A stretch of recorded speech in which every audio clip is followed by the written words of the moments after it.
Hi viewers, welcome to 70mm by SS Media. ఒక హీరోవి సంవత్సరానికి 2 సినిమాలు రిలీజ్ అయితే అది గొప్ప. అదే ఒక నెలలో 2 సినిమాలు రిలీజ్ అయితే ఇప్పుడైతే అది జరగదులే గాని పాత తరంలో ఒకే నెలలో 2 సినిమాలు రిలీజ్ అయిన సంఘటనలు చాలా ఉన్నాయి. అయితే ఒకే రోజు ఒకే హీరోవి 2 మూవీస్ రిలీజ్ అయితే అది రేర్ ఫీట్ అనే చెప్పాలి. అలాంటి రేర్ ఫీట్ ని ఇప్పటిదాకా మన తెలుగులో 6 హీరోలు సాధించారు. ఒకసారి ఆ విశేషాలు ఇప్పుడు చూద్దామా?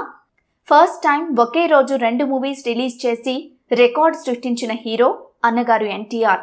1959 జనవరి 14న అప్పు చేసి పప్పుకూడు, సంపూర్ణ రామాయణం 2 సినిమాలు రిలీజ్ అయ్యాయి.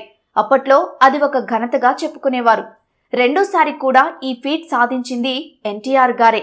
మే 5న 1961లో పెండి పిలుపు, సతీ సులోచన అనే మూవీస్ 2 సేమ్ డే రిలీజ్ అయ్యాయి.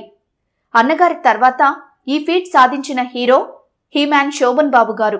1968 జులై 19న లక్ష్మీ నివాసం, పంతాలు పట్టింపులు అనే 2 సినిమాలు ఒకే రోజున విడుదలయ్యాయి. తర్వాత 1980లో మెగాస్టార్ చిరంజీవి నటించిన కాళీ, తాతయ్య ప్రేమలీలలు మూవీస్ సెప్టెంబర్ 19న రిలీజ్ అయ్యాయి.